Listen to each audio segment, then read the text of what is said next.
है आपका अपने YouTube चैनल स्टडी साइकोलॉजी में। और आज का हमारा जो टॉपिक होगा वो होगा मौर्योत्तर काल।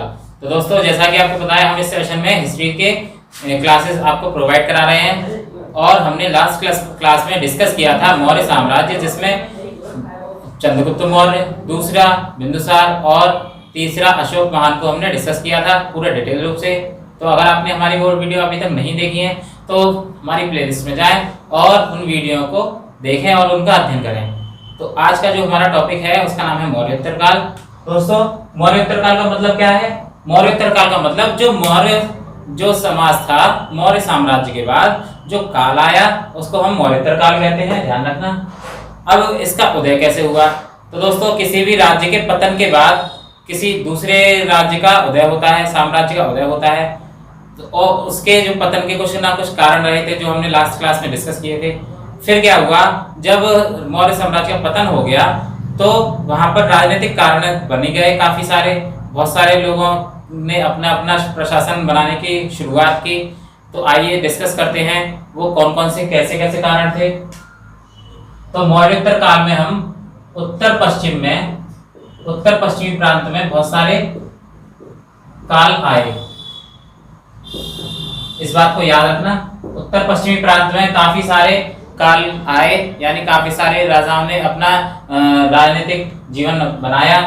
इसमें कुछ विदेशी शासक भी रहे। विदेशी शासक वो कौन कौन से थे तो देखते हैं। सबसे पहला इंडो यूनानी शासक रहे। इंडो यूनानी हम मौर्योत्तर काल में पढ़ रहे हैं कि कौन कौन से शासकों का उद्भव हुआ, उन्होंने अपना अपना कौन कौन सा वंश चलाया। तो इंडो यूनानी शासक आए। दूसरा शक, और इसके बाद कुषाण और शुंग। इस प्रकार के शासनों का उद्भव हुआ। तो इनके बारे में हम डिटेल रूप से चर्चा करेंगे। तो आइए देखते हैं। जो सबसे पहला शासक आया मौर्योत्तर काल में वो कौन था? पुष्यमित्र शुंग। पुष्यमित्र शुंग। दोस्तों, ये पुष्यमित्र शुंग जो था वो अपने राज्य का बहुत ज्यादा इंपॉर्टेंट टॉपिक है, याद रखना। और इसने क्या किया, जब मौर्य साम्राज्य का पतन हो गया तो इसने शुंग वंश की स्थापना की।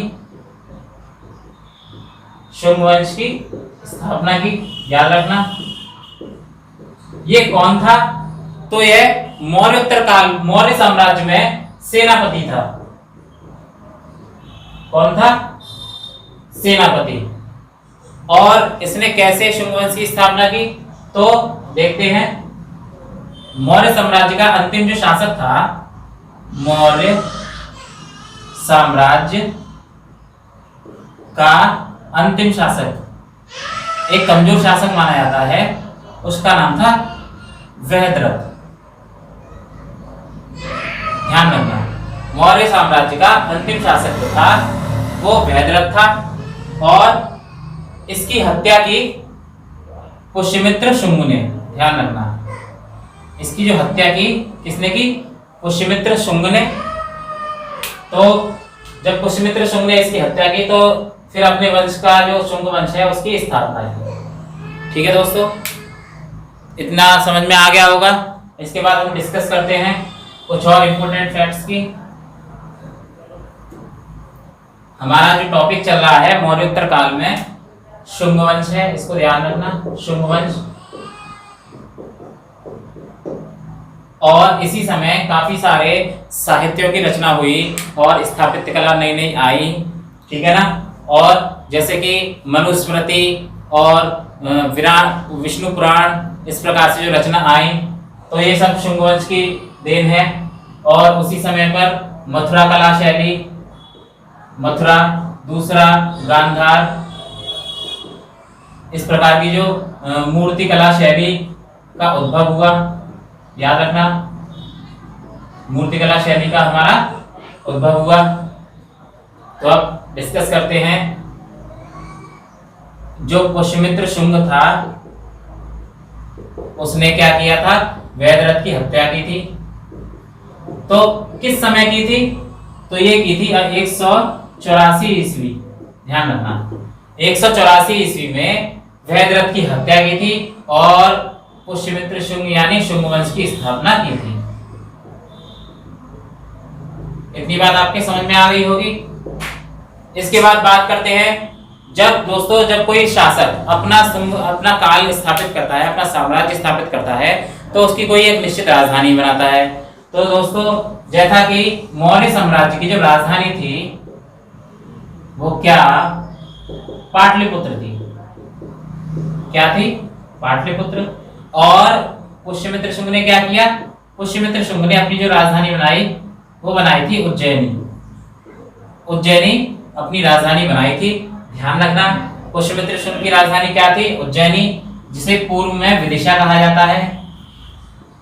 पूर्व में विदिशा के नाम से जाना जाता था, क्योंकि जैसा हमने बताया था कि मौर्य साम्राज्य में 16 महाजनपदों का वर्णन हुआ था और उसमें से उज्जैनी यानी पूर्व में विदिशा जो कहते थे वह भी उसमें से एक साम्राज्य था।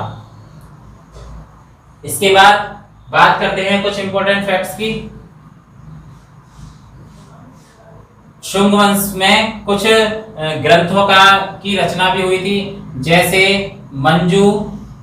मंजूषी कल्प, ये बौद्ध ग्रंथ है मंजूषी कल्प, और दूसरा दिव्यदान।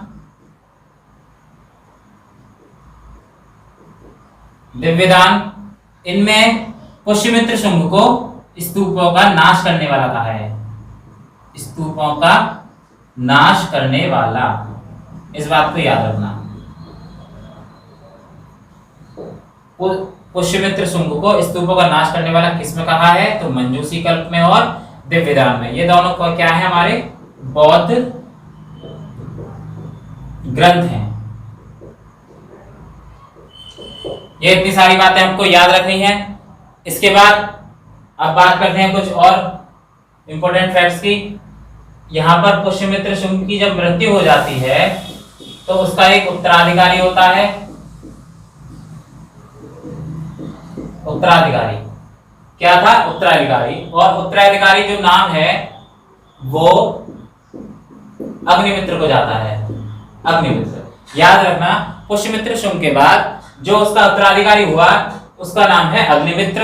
इसने अपना शासन चलाया, शुंग वंश को आगे बढ़ाया। आगे बात करते हैं, आपने सुना होगा कालिदास की बहुत फेमस रचना है, एक कालिदास की एक रचना है बहुत फेमस, पूछी जाती है एग्जाम में, मालविका अग्नि मित्रम। मालविका अग्निमित्रम जो किससे रिलेटेड है, तो अग्निमित्र से रिलेटेड है। ध्यान रखना, यानी मालविका अग्निमित्रम में अग्निमित्र के शासन व्यवस्था का वर्णन मिलता है। ये एग्जाम में पूछा जाता है कि मालविका अग्निमित्रम किससे संबंधित है, तो हमारी अग्निमित्र से संबंधित है, जो कि शुंग वंश का एक राजा रहा था। ठीक है दोस्तों, इसके बाद बात करते हैं, अब जब इसकी मृत्यु हो जाती है तो इसका भी एक पुत्र है जिसका नाम है वसुदेव। क्या नाम है, वसुदेव। वसुदेव ने हमारे शुंग वंश को आगे बढ़ाया। शुंग वंश को आगे बढ़ाया। ध्यान रखना, पहले कौन आया था, पुष्यमित्र शुंग। पुष्यमित्र शुंग के बाद हमारा आया था अग्निमित्र, और उसके बाद वसुदेव ने आगे अपना शासन चलाया। इस बात को याद रखना। और इसके बाद बात करते हैं, वसुदेव से एक इंपॉर्टेंट बात निकल के आती है कि इसने एक इंडो यूनानी शासक था, इंडो यूनानी शासक जिसका नाम है मिनांडर। क्या नाम था, मिनांडर। इसको पराजित किया था। ध्यान रखना, वसुदेव ने ही इंडो यूनानी शासक मिनांडर को पराजित किया था। एग्जाम में पूछा जाता है कि मिनांडर को किसने पराजित किया था, तो वासुदेव ने। ठीक है, और एक पुष्यमित्र शुंग से दोस्तों हम भूल गए, पुष्यमित्र शुंग की एक बात निकल कर आती है कि इसने 2 अश्वमेध यज्ञ करवाए थे। ये इंपॉर्टेंट बात है कि 2 अश्वमेध यज्ञ, ये इंपॉर्टेंट बात है, पूछा जाता है एग्जाम में कि किस शासक ने शुंग वंश में अश्वमेध यज्ञ करवाए थे, या मौर्य साम्राज्य के बाद मौर्योत्तर काल में किस शासक ने अश्वमेध यज्ञ करवाए थे। तो पुष्यमित्र शुंग ने अश्वमेध यज्ञ करवाए थे, इस बात को भी ध्यान रखना है, ठीक है ना। इसके बाद हम बात करते हैं, और इसका जो वर्णन मिलता है वो ब्राह्मण ग्रंथों में मिलता है, ब्राह्मण ग्रंथों में, इस बात को याद रखना। ब्राह्मण ग्रंथों में पुष्यमित्र शुंग को 2 अश्वमेध यज्ञ करने वाला कहा गया है। इसके बाद हमारा जो अगला फैक्ट है वो देखते हैं हम। अब ये तो हो गया वसुदेव। वसुदेव के बाद एक अंतिम जो शुंग शासक था उसका नाम था, अंतिम शुंग शासक देवभूति था। क्या नाम था? देवभूति। मैं इसको थोड़ा बड़ा लिख दे रहा हूं। अंतिम शुंग शासक कौन रहा? देवभूति।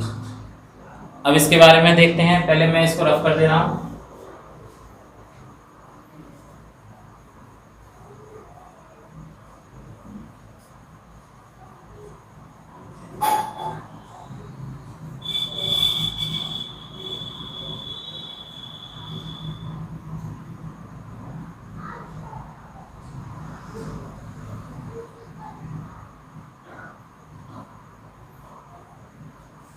हाँ तो दोस्तों, जो देवभूति था इससे कोई खास बात निकल कर नहीं आती है, बस इतना याद रखना, देवभूति की हत्या की थी किसने? वसुदेव ने। अब ये वसुदेव वो वाला नहीं है जो अभी हमने पढ़ा था। वसुदेव जो है वो कण्व वंश का है। किसका है? कण्व वंश। ध्यान रखना, वसुदेव किसका है? कण्व वंश में।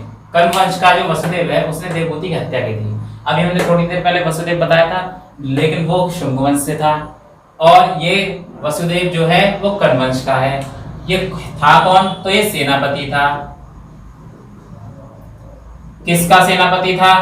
तो देवभूति का, जो कि अंतिम शुंग शासक था। ध्यान रखना। तो बात निकलकर हमारी ये आती है, पहला शुंग शासक कौन हुआ? पुष्यमित्र शुंग, ठीक है ना। और अंतिम कौन सा था? तो देवभूति। और देवभूति की हत्या किसने की थी? वसुदेव ने, जो कि उसका सेनापति था। और कौन से वंश की स्थापना की थी? तो कण्व वंश की। तो कण्व वंश जो हम आगे टॉपिक में डिस्कस करेंगे। फिलहाल यहाँ से कुछ इंपॉर्टेंट बातें निकल के आती हैं कि शुंग वंश में किन किन ग्रंथों की रचना हुई और कौन कौन सी शैलियों का आगमन हुआ।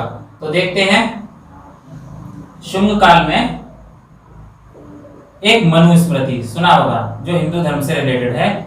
मनुस्मृति, इसकी स्थापना हुई। दूसरा, विष्णु पुराण की स्थापना हुई। मनुस्मृति, विष्णु पुराण, इस प्रकार से ग्रंथों की रचना हुई। और आपने सुनी होगी पाणिनि का जो प्रसिद्ध ग्रंथ है, कौन सा? अष्टाध्यायी। अष्टाध्यायी, पाणिनि का प्रसिद्ध ग्रंथ अष्टाध्यायी की जो टीका है, इस पर जो टीका लिखी है, किसने लिखी है? पतंजलि जी ने। पतंजलि की जो रचना है, जो अष्टाध्यायी पर टीका है, क्या नाम है उसका? महाभाष्य। महाभाष्य, वो भी इसी काल की रचना है, इसी काल की, ध्यान रखना।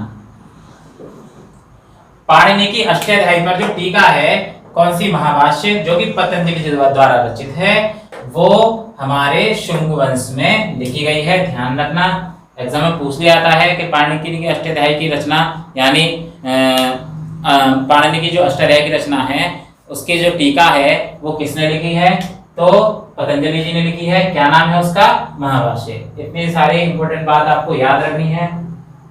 और शुंग वंश में क्या क्या कार्य हुए, तो बौद्ध स्तूप, दूसरा सांची का स्तूप, ये सारे इनका निर्माण हुआ, ध्यान रखना। शुंग वंश में ही बौद्ध स्तूप, सांची स्तूप जो बौद्ध धर्म से रिलेटेड हैं, इनका निर्माण कब हुआ था? शुंग वंश में हुआ था। ठीक है ना। इसके बाद हम बात करते हैं, एक शासक था तक्षशिला का, यवन शासक। तक्षशिला का एक शासक था, इंडो यवन शासक बोलते हैं उसे।